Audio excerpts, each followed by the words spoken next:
Good evening. I'd like to ask you a few questions. Annie, is this a good time? Good evening, Jim. I'm just finishing up with some chores. It's all right. How are you doing? Tomorrow you and Stuart will be at home, right?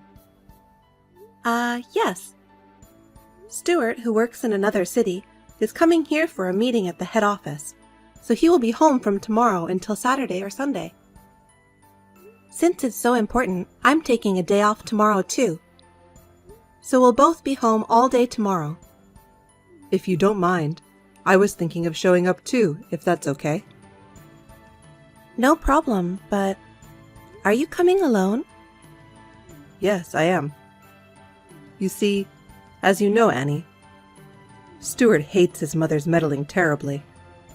He's resolved to never tell her about this visit. If she finds out, she'll definitely go to see him. She's so nosy.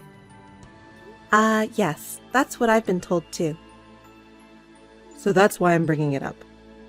I'm going to go out in the morning and say, I'm going to see a local friend of mine who's in the area. Actually, I'm not lying, because I'm really going to meet my friend. I'm going to visit my friend, and then I'm going to see you both for the first time in a long time. Is that okay? I see. No problem. Well then, I'll let Stuart know the plan. Thank you. So tomorrow, after I meet my friend, around 1 p.m., I'll come to your place. Is that all right? Yes, I'll be waiting for you. Annie, I'll need you to do some housework over here tomorrow. Take the day off from work to come. Can you reply? What? Don't say what. Say yes. That's the only acceptable response. Also, when you come here, come by car, not public transit. I'm going to the supermarket, and I'll have lots of heavy groceries. I can't tomorrow. I have important things to do. Huh? Some errand? Are you saying there is something more important than helping your mother-in-law? I just told you the only acceptable response is yes.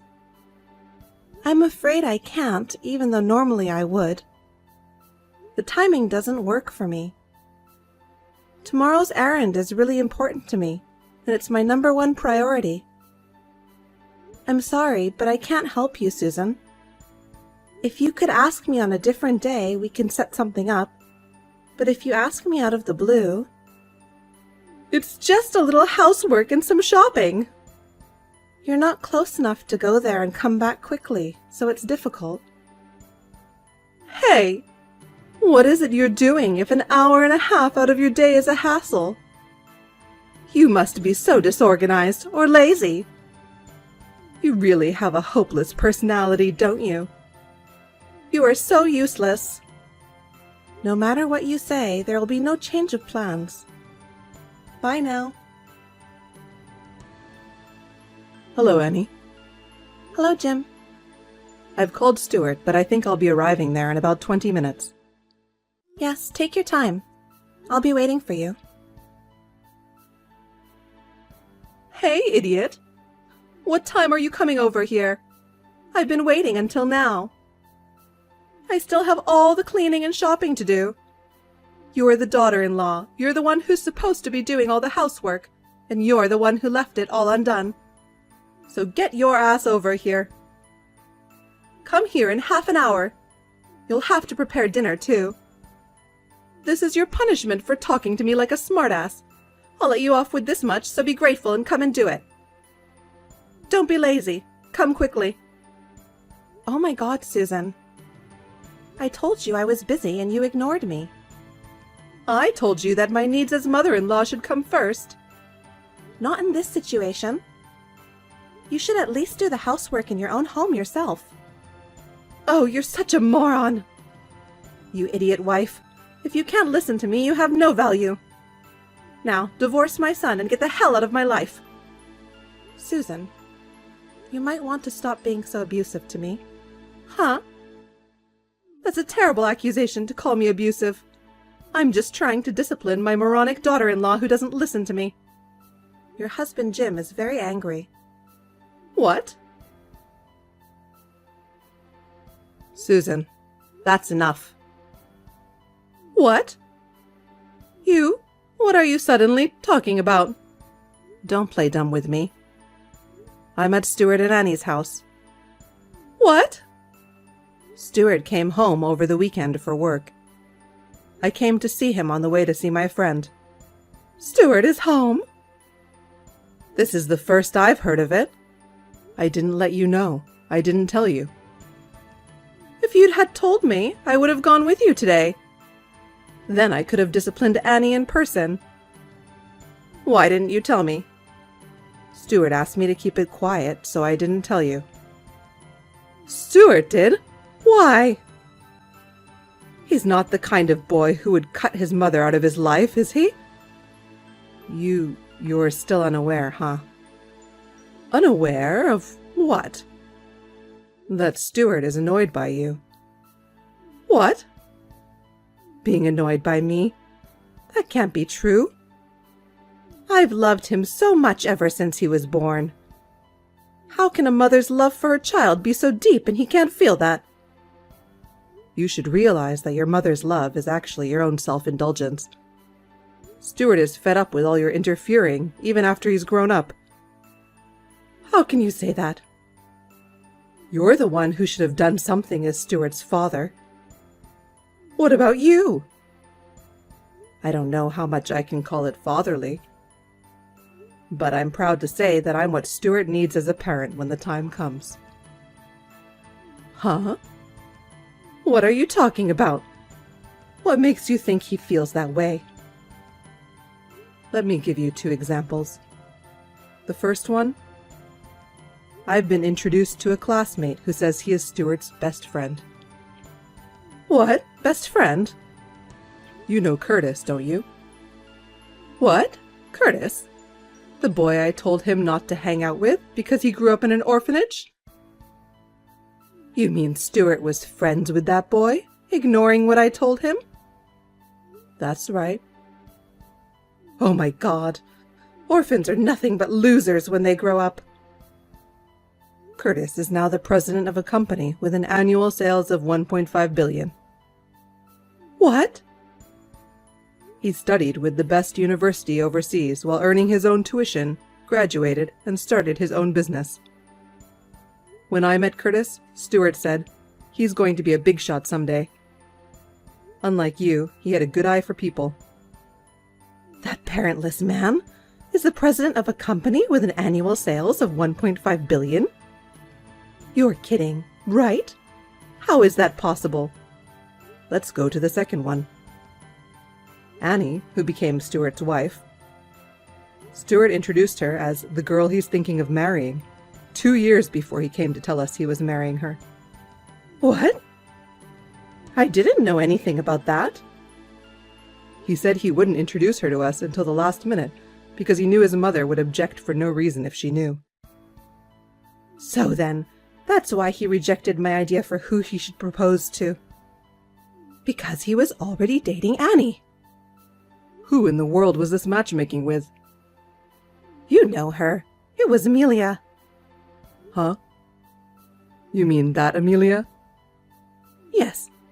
She and I worked at the same part-time job and we got to know each other very well. She's charming, beautiful, and the daughter of a CEO. She's a much better match for Stuart than Annie, who's from a mere working-class family. And Annie is an idiot wife who can't even listen to me. If this was going to happen, I should have forced him to marry Amelia back then. That Amelia, though. She's a single mother now with 3 children whose fathers are unknown. Huh? She's divorced and her parents have disowned her. Huh? She's that kind of woman. She's the daughter of a CEO. Everyone in her hometown knows about it. Your prejudice, which only looks at the surface, is so obvious. No, but I didn't mean it that way. Once again, I'm glad Stuart has a good eye for people. If he had followed your advice to choose someone, he might have had to go through an unnecessary life of hardship. I'm also glad he didn't inherit an insane personality like yours. I'm glad he grew up to be a decent human being, even with you as his role model. I don't mean to be. I'm getting off track here. I didn't realize you were also so verbally abusive. I was just trying to keep her in line. I think that idiot wife and other such abusive words are unacceptable. Stuart is nodding his head in agreement. Even Stuart? It's terrible. You're all excluding me, treating me like some villain. I'm leaving now. Let's talk about our future. Our future? 10 years ago, I gave up and accepted your personality. But this time, there are too many things I can't overlook. I'm not going to change my mind about this. Annie! Where the hell did you go? Answer me! Yes, what is it? You! Where on earth have you run off to? I came to check the house, but it's deserted. Oh, you're home after all. You were right to take your husband's advice and move out first. Huh? My husband's advice? Well, I suppose he's not your husband anymore. The divorce papers were officially accepted, weren't they? Shut up! It's his fault for not understanding my feelings for my child. But I'm sure Stuart will understand. Even though Jim told you so much, you still don't understand. What? Annie, you only spent 3 or 4 years with Stuart. You can't understand the depth of the bond between a mother and her son, who spent almost 30 years together. Stuart is being deceived by you people. He would never cut me out of his life. Stuart decided we should move out to get away from you. What? To be precise, he decided to take me with him to the city he works in. He took you to live in the city? I decided to go with him because I can work remotely. Well, then, I'll come with you. There's no point in coming. We've already changed the address over here. What? Why didn't you inform me? I'm afraid you might barge in on us, so we've moved. You're trying to separate Stuart and me. No, I'm just following what Stuart decided. I don't believe you. Give me back my little Stuart. Uh-huh. If that's how it is, that's fine with me. As long as you can't understand Stuart's feelings, you might as well think you'll never see him again. Huh? I have nothing more to say. Bye now. Hey, Annie! What did you mean by that? Tell me, Annie! Confident in her absolute love, no one's advice seemed to reach Susan's heart. Stuart has always been troubled by over-interference by his mother. He often consulted his father, his best friend, and me, his wife, about every problem, trying not to lose his common sense. On the day his parents' divorce was finalized, he said, "It's finally over."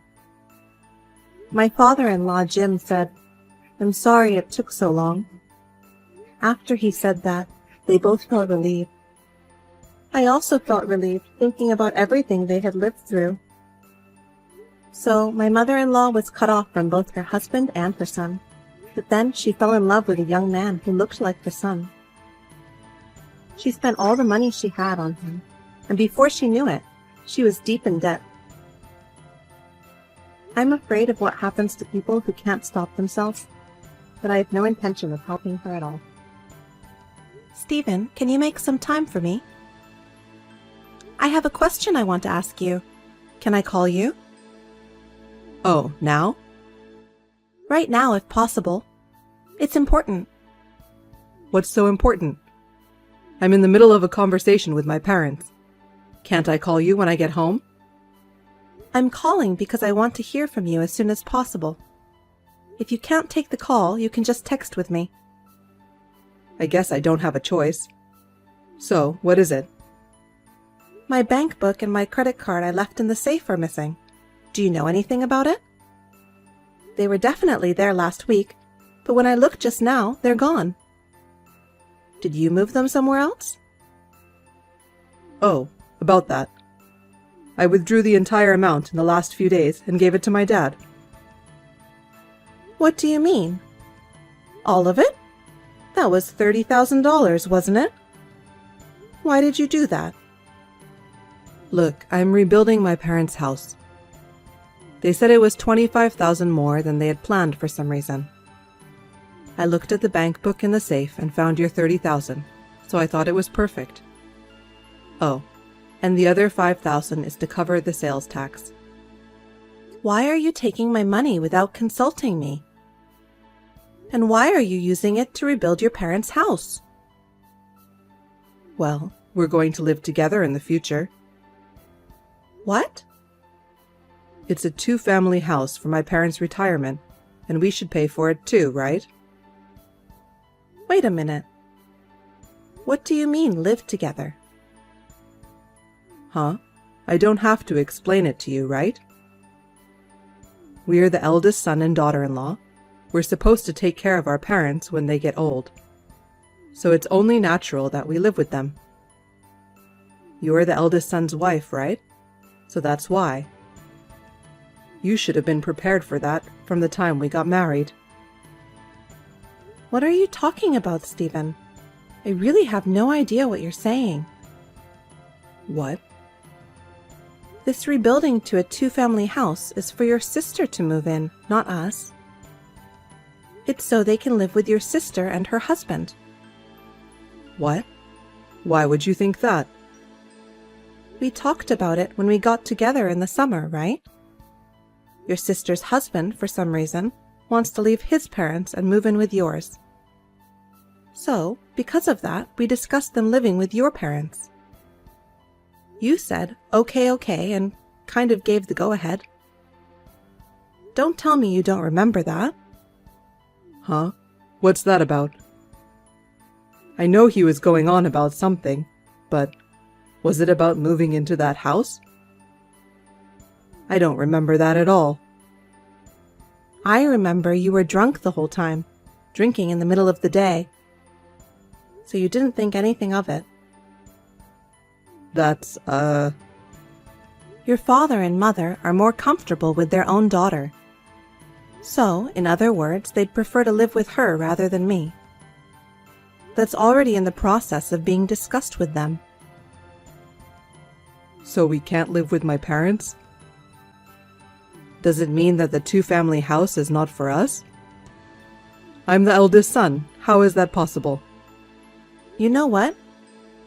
Even if you didn't hear what was said during our summer gathering, didn't you think it was strange that we never talked about the reconstruction of your parents' house, even though it's already in full swing? At that point, didn't you at least think something was off? You didn't at least think something was wrong at that point? No, I'm the eldest son and I'm supposed to live with them. Well, anyway, that's not what I'm asking you about right now. Why did you take my bank book without asking me? That money was saved up when I was single. It's not yours. Even if we were to move in with your parents, you can't just use it without my permission. You have about $10,000 of savings money, don't you? If you want to help your parents, use your own savings first. No, you know what? Actually, I already spent it. What did you spend it on? I paid for my parents' vacation. You mean that long trip overseas last year? I wanted them to enjoy some time alone before we move in together. But your sister and her husband are the ones moving in with them. Well, I didn't know that, so you can't blame me. It wasn't on purpose, so don't blame me. It's not that you didn't know, it's that you didn't listen to me. On top of that, you wasted $10,000 with your mistake. On top of that, you even used up my $30,000. I know you want to show respect to your parents, but the way you did it was wrong. I'm sorry I was wrong about so many things. But you know what? Your 30 grand and my 10 grand were our money. It doesn't matter when we saved it up. What's wrong with using a married couple's common property to help out their parents? What are you talking about? The money you save when you're single, even after marriage, your spouse can't spend it without your permission. Huh? What kind of rule is that? I'm just telling you what the law says. The law? Is there really a law like that?